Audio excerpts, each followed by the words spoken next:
that album was kind of the shift in Fillmore rap to me, in Frisco rap, honestly, to me, because knowing the name Big Rich just as through my bro, Love and shit, but only as a producer, obviously. Yeah. Knowing the name of James Bailey. Yep. Jay Bailey. Yep. You know what I'm saying? Bayway. Yeah. So knowing that and then seeing Fully Loaded, that to me being shit, I think I was headed to 9th grade. Yeah. Seeing that, it was like, this is obtainable. You know what I'm saying? Because this is like 1 degrees from where you at. Right. So, no, it was that. So how did that transition go? And this two-part question, 2 separate questions. But how did that transition go? And then talk about the creative process of that first album with producers and all that, if you can remember. It was an amazing time. It was like Chuck always had the major label mentality, and then JT always had the independent grind mentality. And if it wasn't for the Gamblaz, it wouldn't be no Gamblaz without Fully Loaded, and it wouldn't be no Fully Loaded without the Gamblaz. They were like all of our, like we was each other's carrot. Yeah. You get what I'm trying to say? So seeing them record their album, and then we over here with Dion, and Dion was like, we felt like he was Dr. Dre at that time. Like we just his Dr. Did Dre Dion work on the Gamblaz album? No, he didn't. Oh, okay. But it was weird because it was just like we'd go up in there, we started working on the Fully Loaded album. Niggas get distracted, everything happened. I think I was the first one to start going in and working on my solo album. Dion was such a workhorse though, bro. Like we recorded like 400 or 500 songs with dude in like a year and a half. Like, dude, like I'm talking about, we'd do 10 songs a day in there. You get what I'm trying to say? Like, it was ridiculous. Like, Bailey was extraordinaire with the hooks, the song concepts. I just had to get my little 16s, but we'd stay there. We'd be in the studio 16 hours a day, bro, just recording. And we ended up having...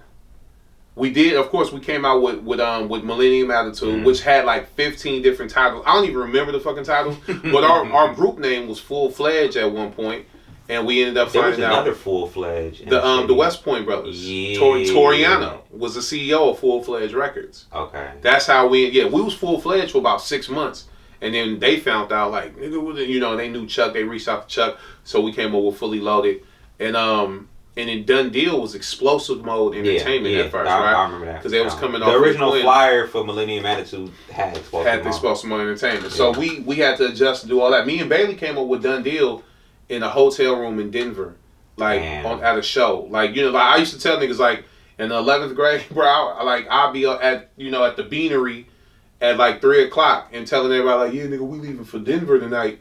And like things like, nigga, you going to do what? I'm like, we performing with Killer Tay in Denver. You know what I'm saying? Like Killer Tay, it was lit. Like we was super lit. And then at that time, Killer Tay was like Tupac. For all you youngsters, he was that guy back then.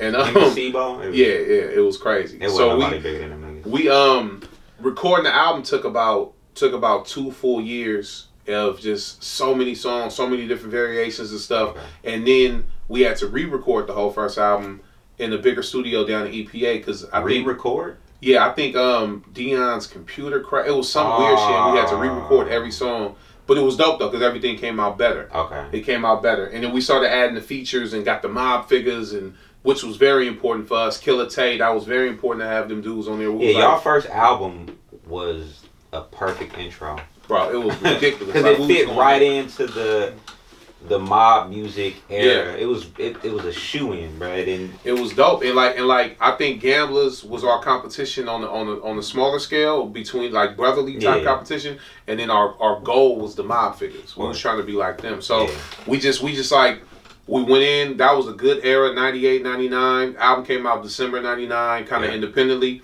We was, mind you, this before social media. Bayside. No. It was re-released through Bayside. It came out originally. Like just out the trunk. Oh, okay. I think we did like 10,000. I think Chuck came up with some bread, got 10,000. It was like the throwback one when it was a white CD with just red letters on it. It was super throwback. Exactly. I was like exclusive. I remember we Show Banger's dad had a big show time. Showy. He had a shop called Mo Better Music on Hayes, and I think we probably sold like 3,000 out of that store. Cassettes and CDs. It was just ridiculous. Like when did y'all get the cover with when y'all over the city holding the little ass lighter? The lighters and shit. Fuck, what was the name of that place that did the shit? Because, we wanted a pen and pixel. Yeah. Because it was it kind of looked like a pen and pixel. It kind of looked like, but we wanted, what was their name? Something Graphics in the East Bay. Oh, Funky Fat? Funky Fat We wanted the Funky Fat Graphics cover, but we ended up going with this crew album like San Leandro that ended up doing that cover. Shemp, Photo Doctor, he did the pictures. Oh, so he didn't do the cover. He didn't do the cover. He just took the pictures, and then we had this other. I've been talking to my partner with the channel and everything. Said I've been telling him about Photo Doctors. That's a story that needs to get told. It's a whole story, but all of that is Toriano. That's what I'm trying to say, bro. Yeah, because he brought all these niggas to the table. It's crazy, bro. Toriano had Dion Peete, that was his boy. Dunce. He had Dunce as the producer. I got my first Quinn verse at Dunce house. See, that nigga, it was Dunce, and then it was Shemp was a part of Dunce's crew. Yeah. You know what I'm trying to say? The Funky Fresh Sex crew. Yeah. And he brought all of us together, and then he brought Burner in. Yeah. We all knew Burner because of Toriano. Off top. You know what I'm saying? Today, the Funky Fresh Sex crew will be superstars. That'd be in this era right now. That'd be the guys, bro. We was trying to build something. So Chuck always had that major label type mentality. Yeah. That's why we signed all these acts. Yeah. We had the Funky Fresh Sex crew. We had all these people. Album too. Yeah, it was the Done Deal was to me was the Bay Area No Limit. Yeah. Because the pre-promo with the covers and you see who's coming next. Yeah. The solo Big Rich album that never came. Yeah, for real. The Last Man Standing was the name of it.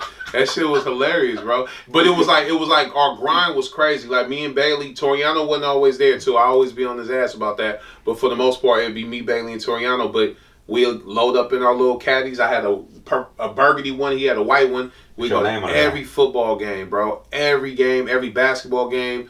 We watch the game, then we hit the car and load up with flyers, posters, and we was just spreading the word. It was amazing, and we was like we had, and the album wasn't even done. Like we was still recording it. We was still trying to figure out Millennium Attitude, and then that kind of was getting like the Gamblaz was on JT ass like what's up, man? Fully Loaded got posters, bro. We need posters. So JT wasn't gonna let us shine, so he went in there.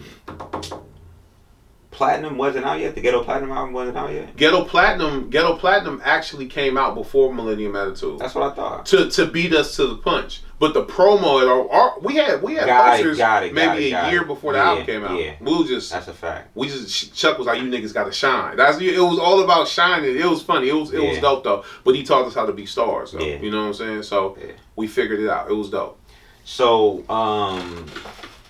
another project I want to talk about is Heated Speeches. A lot of people probably like, what are they talking about? Yeah, what is that? Just go look up everything that we're saying. Yeah, it's all on iTunes. But the Heated Speeches album, probably one of my favorite albums off Done Deal. Like, how much influence did you have on that? Because y'all were maybe two albums in already. We was doing Reloaded as Chuck was doing Heated Speeches. Okay, so how much influence as being a producer and you've completed an album already? Yeah.